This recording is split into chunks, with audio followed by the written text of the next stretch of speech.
Assalamualaikum warahmatullahi wabarakatuh. Alhamdulillahilladzi arsala rasulahu bil huda wa dinil haq liyudhhirahu ala dini kullih walau karihal kafirun. Asyhadu an la ilaha illallah wahdahu la syarikalah wa asyhadu anna Muhammadan abduhu wa rasuluh. Allahumma sholli wa sallim wa barik ala Muhammad wa ala alihi wa ashabihi wa man tabi'ahum bi ihsani ila yaumil qiyamah. Amma ba'du. Para jamaah yang dimuliakan oleh Allah Subhanahu wa taala, pada kesempatan kali ini marilah pertama-tama kita memuji syukur kehadirat Allah Subhanahu wa ta'ala karena begitu banyak nikmat yang telah dilimpahkan kepada kita semua. Coba kita perhatikan dari kita mulai dilahirkan sampai sekarang, berapa banyak udara yang kita hirup dan itu diberikan oleh Allah dengan cuma-cuma. Kita bisa menengok di sekeliling kita pada saat pandemi seperti ini, banyak membutuhkan tabung-tabung oksigen, berebut berapapun harganya akan dibeli. Tapi pada saat sebelum pandemi seperti ini, kita tidak akan pernah merasakan bahwa oksigen itu begitu berharga. Nikmat yang telah diberikan oleh Allah Subhanahu wa taala dengan cuma-cuma itu begitu berharga sehingga kita sepelehkan. Begitu mulai terasa itu berharga ketika kita membutuhkan oksigen dan oksigen sedang langka. Di mana-mana habis, tabung oksigen menghilang di pasaran. Baru mulai terasa begitu besarnya nikmat Allah yang telah diberikan kepada kita. Itu baru salah satu contoh. Maka seandainya kita mau menghitung, kita tidak akan pernah bisa untuk menghitung nikmat Allah yang telah diberikan kepada kita. La tuhsuha. Ini satu kasus, baru satu kasus. Belum lagi yang lain. Misalnya berapa nasi, berapa butir nasi yang sudah kita makan mulai dari kecil sampai sekarang. Ada yang sudah umur 30, ada yang 50, ada yang 60. Kira-kira Bapak bisa menghitung nggak berapa butir nasi yang Bapak makan? Atau ibu-ibu yang biasa masak, berapa butir nasi yang ibu makan dari mulai lahir sampai sekarang? Kita tidak akan pernah bisa untuk menghitungnya. Para jamaah yang dimuliakan oleh Allah Subhanahu wa taala, maka sudah sepatutnya kita bersyukur, mensyukuri nikmat Allah yang telah dianugerahkan kepada kita. Sholawat serta salam mudah-mudahan tetap tercurah kepada junjungan Nabi besar kita, Nabi Muhammad Sallallahu Alaihi Wasallam, karena berkat bimbingan dan suri tauladan beliau sampai detik ini, sampai saat ini kita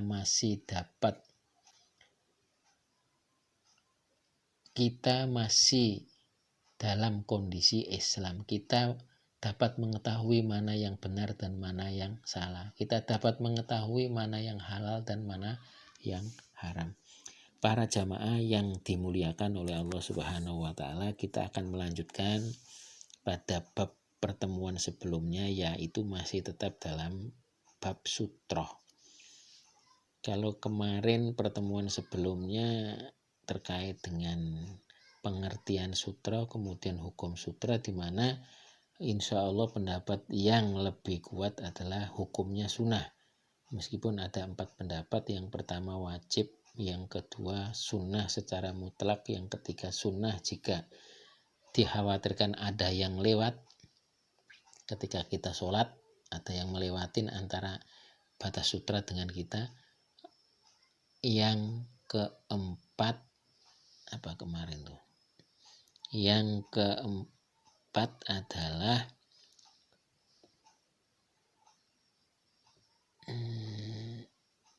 sunnah bagi imam dan munfarid. Para jamaah yang dimuliakan oleh Allah Subhanahu wa taala, pada kesempatan kini akan melanjutkan tentang barang-barang atau apa saja yang boleh dijadikan sebagai sutra. Yang pertama anak panah, sebagaimana sabda Nabi Shallallahu Alaihi Wasallam, sutratur rojuli fis sholati as-sahmu wa idza shola ahadukum falyastatir bis-sahmi. Sutroh seseorang ketika sholat adalah anak panah. Jika seorang di antara kalian sholat, hendaknya menjadikan anak panah sebagai sutroh. Hadis riwayat Ahmad. Kemudian yang kedua, hewan tunggangan. Dalilnya adalah hadis Ibnu Umar radhiyallahu anhu. Beliau berkata, anna Nabiya sallallahu alaihi wasallam kana ya'radu rahilatahu wa huwa yusolli ilaiha. Nabi Shallallahu alaihi wasallam pernah menghadap pada hewan tunggangannya ketika sholat. Hadis riwayat Bukhari Muslim, muttafaqun alaih. Namun hendaknya hewan tunggangan yang dijadikan sutra diikat dan tidak membuat orang yang sholat terkena najis. Yang ketiga adalah dalilnya hadis Salama bin Aqwa radhiyallahu an. Yazid bin Abi Ubaid berkata, kuntu atama Salamata binil Aqwa fa yusolli indal ustunati allati indal mushaf. Faqultu ya Aba Muslim aroka tataharra as-sholata inda hadil aswanah inda hadil ustuwanati. Qala fa inni ra'aitu Nabiyya sallallahu alaihi wasallam yataharra as-sholata indaha. Aku pernah bersama Salama bin Al-Aqwa, lalu ia sholat di sini,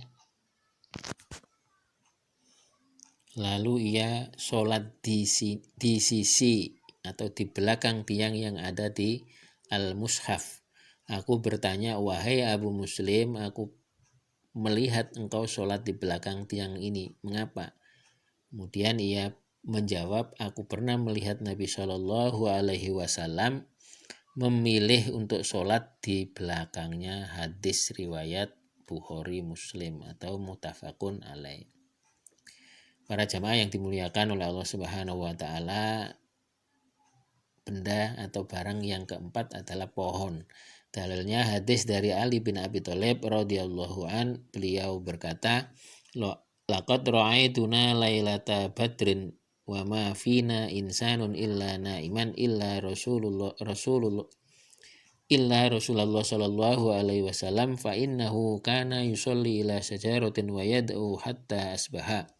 Sungguh aku menyaksikan keadaan kita pada malam hari perang Badar, tidak ada seorang pun dari kita yang tidak tidur kecuali Rasulullah Shallallahu Alaihi Wasallam. Ketika itu beliau mengerjakan sholat menghadap ke sebuah pohon dan berdoa hingga pagi hari. Hadis riwayat Ahmad dan dinilai sahih sanadnya oleh Syekh Ahmad Syakir. Yang kelima yaitu tongkat yang ditancapkan. Dalilnya hadis dari Abdullah bin Umar radhiyallahu anhuma, beliau berkata, anna Rasulullah sallallahu alaihi wasallam kana idza kharaja yaumal 'id amara bil kharabati fatawadda'u baina yaday fa yusalli ilaiha wan nasu wara'ahu wa kana yaf'alu dzalika fi syafr. Famin sama attakhudaha al-umara'u. Rasulullah Shallallahu Alaihi Wasallam jika keluar ke lapangan untuk sholat id, beliau memerintahkan seseorang untuk membawa tombak, lalu ditancapkan di hadapan beliau, lalu beliau sholat menghadap tombak tersebut dan orang-orang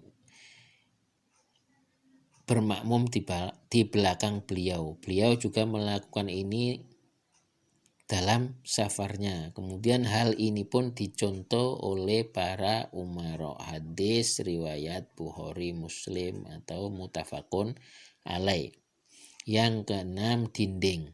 Dalilnya hadis Sahal bin Sa'ad As-Sa'idi radhiyallahu an, kana baina musolli Rasulillah sallallahu alaihi wasallam wa bainal jidari mumarus satin. Biasanya antara tempat sholat Rasulullah SAW dengan dinding ada jarak yang cukup untuk domba lewat. Yang ketujuh, benda apapun yang meninggi. Dari Abu Hurairah radhiyallahu an, Nabi Shallallahu alaihi wasallam bersabda, yaqta'us sholat al-mar'atu wal khimaru wal kalbu wa ya kidzalika mislu mukhiratir rohli. Lewatnya wanita, keledai, dan anjing membatalkan sholat itu dapat dicegah dengan menghadap pada benda yang setinggi mukhiratul rahl. Mislu mukhiratir rahl atau rohl. Hadis riwayat Muslim. Imam Nawawi menjelaskan mukhiratul rohl adalah sandaran pelana yang biasanya ada di belakang penunggang hewan. Syarah Sahih Muslim. Namun para ulama berbeda pendapat mengenai seberapa tinggi mukhiratul rahl. An-Nawawi menyatakan dalam hadis ini ada penjelasan bahwa sutra itu minimal setinggi mukhiratul rahl, yaitu sekitar 2/3 hasta, namun dapat digantikan dengan apa saja yang berdiri di depannya. Syarah Sahih Muslim.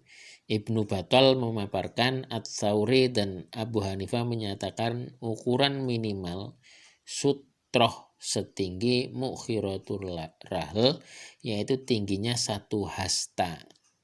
Ini juga pendapat Atha al-Auza'i juga menyatakan seperti itu. Hanya saja ia tidak membatasi harus 1 hasta atau berapapun. Syarah Sahih Muslim. Tentu saja ini adalah khilafiyah ijtihadiyah di antara para ulama. Andaikan seseorang hanya mendapatkan benda yang tingginya kurang dari 1 hasta atau 2/3 hasta, semisal batu, kayu, tas, atau semacamnya, apa yang mesti ia lakukan? Jawabnya, ia boleh memakai benda tersebut sebagai sutra selama benda tersebut bisa menghalangi atau membatasi orang yang lewat di depannya. Ini adalah pendapat Sa'id bin Jubair al-Auza'i, Imam Ahmad Asy-Sya'bi, dan Nafi'. Abu Sa'id berkata, kami biasa bersutra dengan panah atau dengan batu dalam sholat. Termaktub dalam kitab Fathul Bari Ibnu Rajab, sehingga dalam hal ini perkaranya luas insya Allah. Kemudian yang ke-8, sutra yang ke-8 adalah orang lain. Jika benda yang tingginya sekitar 2/3 hasta sah untuk menjadi sutra, maka bersutra dengan orang lain yang tentu lebih tinggi dari itu otomatis dibolehkan. Jumhur ulama menyatakan bolehnya menjadikan orang lain sebagai sutra, namun mereka berselisih pendapat dalam hal rinciannya. Hanabilah secara mutlak membolehkan bersutra kepada orang lain, adapun Hanafiyah dan Malikiyah menyatakan bolehnya bersutra pada punggung orang lain baik ia berdiri ataupun duduk. Adapun bersutra menghadap bagian depan orang lain atau menghadap orang yang tidur atau menghadap wanita tidak diperbolehkan. Sedangkan menghadap punggung wanita hukumnya diperselisihkan, dianggap boleh oleh Hanafiyah dan salah satu pendapat Malikiyah, dan haram menurut pendapat lain dari Malikiyah. Ringkasnya, boleh bersutra kepada orang lain selama ia tidak membuat orang yang sholat teralihkan atau tersibukkan pikirannya atau membuatnya tidak khusyuk. Termaktub dalam kitab Mausu'ah Fiqhiyah Kuwaitiyah. Yang ke-9, garis atau sajadah. Sebagian ulama semisal Malikiyah membolehkan untuk menghadap sutra berupa garis, namun ini tidak benar karena dalil yang mereka gunakan adalah hadis yang dhaif, yaitu idza shalla ahadukum falyaj'al tilqa'a wajhihi syai'an fa illam yajidu falyamsib aswa fa illam yakun ma'ahu aswa falyahutta khattan thumma la yadurruhu ma marra amamahu. Jika salah seorang di antara kalian sholat, maka jadikanlah sesuatu berada di hadapannya. Jika tidak ada apa-apa, maka tancapkanlah tongkat. Jika tidak ada tongkat, maka buatlah garis. Setelah itu, apa saja yang lewat di depan dia tidak akan membatalkannya. Hadis riwayat Ahmad dan Ibnu Majah. Dari jalan Ismail bin Umayyah, dari Abu Amr bin Muhammad bin Amr bin Huraith, dari kakeknya Hurais bin Sulaim, dari Abu Hurairah radhiyallahu an, Abu Amr bin Muhammad dan juga kakeknya Hurais bin Sulaim berstatus majhul, sehingga sanad ini sangat lemah. Terdapat jalan lain yang dikeluarkan oleh Abu Dawud At-Toyalisih dalam musnadnya, dari jalan Hamam, dari Ayub bin Musa, dari anak pamannya yang biasa membacakan hadis padanya. Dari Abu Hurairah radhiyallahu anhu, sanad ini mubham karena terdapat perawi yang tidak diketahui namanya. Terdapat jalan lain yang dikeluarkan Musaddad dalam musnadnya, dari jalan Hasim, ia menuturkan Khalid Hazah, dari Iyas bin Muawiyah, dari Sa'id bin Jubair bahwa ia berkata, "Idza kana ar-rajulu yusalli fi qudhu'in fal yarkas baina yadayhi syai'an fa illam yakun ma'u syai'an fa illam yakun ma'u syai'un fal yakhatta khata'an fil ardi." Jika seseorang sholat di tanah lapang, maka tegakkanlah sesuatu di hadapannya. Jika ia tidak mendapati apa-apa, maka buatlah garis. Semua perawinya siko, namun Sa'id bin Jubair adalah seorang tabi'in sehingga sanad ini makhtu'. Dengan demikian hadis ini sangat do'if dan sama sekali tidak bisa dijadikan hujah bahwa garis mencukupi untuk dijadikan sutroh. Lihat silsilah al-hadis Shahihah Syekh Al-Albani. Namun perlu menjadi catatan, jumhur ulama membolehkan bersutroh dengan garis jika tidak mendapatkan benda yang tingginya sekitar 2/3 hasta atau 1 hasta atau lebih, dan membuat khot garis tersurat dalam nas walaupun do'if. Sufyan As-Tsauri menyatakan membuat garis lebih disukai daripada bersutra dengan batu yang ada di jalan nan jika kurang dari 1 hasta. Termaktub dalam kitab Fathul Bari Ibnu Rajab. Dan dalam hal ini para ulama menghiaskan sajadah dengan garis. Artinya jika tidak mendapatkan benda tinggi yang bisa dijadikan sutrah, maka boleh menggunakan sajadah. At-Tohtawih mengatakan ini hias yang lebih utama karena al-musollah, pijakan tempat sholat atau sajadah, lebih bisa menghalangi orang yang lewat daripada sekedar garis. Para ulama Syafi'iyah bahwa lebih mengutamakan sajadah daripada sekedar garis. Mereka mengatakan sajadah lebih didahulukan daripada garis karena sajadah lebih mencocoki maksud dari sutra. Termaktub dalam Mausu'ah Fiqhiyah Kuwaitiyah. Kesimpulannya, bersutra dengan garis jika diperbolehkan jika sudah tidak ada benda lain yang bisa dijadikan sutra.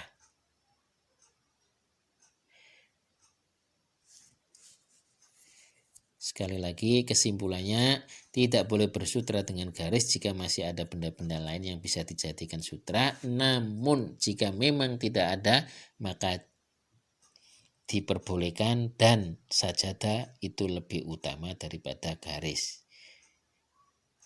Jika tidak ada sajadah, maka dengan membuat garis yang terlihat orang lain. Para jamaah yang dimuliakan oleh Allah Subhanahu wa taala, kemudian barang-barang yang tidak dibolehkan tidak boleh dijadikan sutra. Yang pertama adalah mushaf Al-Quran. Syekh Abdullah Al-Faqih mengatakan tidak semestinya menjadikan mushaf sebagai sutra bagi orang yang sholat di masjid ataupun di tempat lain. Dalam kitab At-Taj dan Al-Iqlil karya Al-Mawakh, ia berkata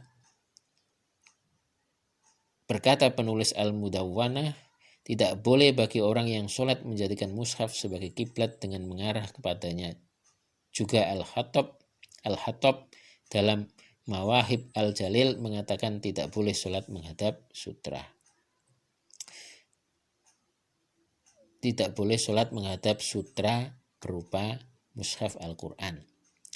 Kemudian yang kedua, segala benda yang dijadikan sutra akan menyerupai penyembah berhala. Jika benda yang dipakai sutra dikhawatirkan muncul sangkaan bahwa orang yang sholat menyembah benda tersebut, maka terlarang memakainya sebagai sutra. Sebagaimana para ulama melarang menggunakan sutra berupa satu buah batu besar jika sebenarnya banyak batu tersedia, karena itu menyerupai orang-orang penyembah berhala dan akan disangka melakukan penyembahan terhadap batu tersebut. Adapun jika batu yang dijadikan sutra itu banyak, maka tidak mengapa. Termaktub dalam kitab Mausu'ah Fiqhiyah Kuwaitiyah. Yang ketiga, segala benda yang membuat sholat tidak khusyuk. Setiap muslim wajib untuk berusaha khusyuk dalam sholat dengan menjauhkan hal-hal yang bisa memalingkan hatinya dari kesibukan sholat. Nabi Shallallahu Alaihi Wasallam bersabda, inna fis sholati la sahlan. Sungguh sholat itu sangatlah sibuk. Muttafaqun alaih. Para ulama menyatakan adalah sutra sholat itu benda yang sabit, tetap atau stabil, tidak menyibukkan pikiran orang yang sholat sehingga tidak khusyuk. Termaktub dalam kitab Mausu'ah Fiqhiyah Kuwaitiyah. Para jamaah yang dimuliakan oleh Allah Subhanahu wa taala, inilah pembahasan terkait sutra.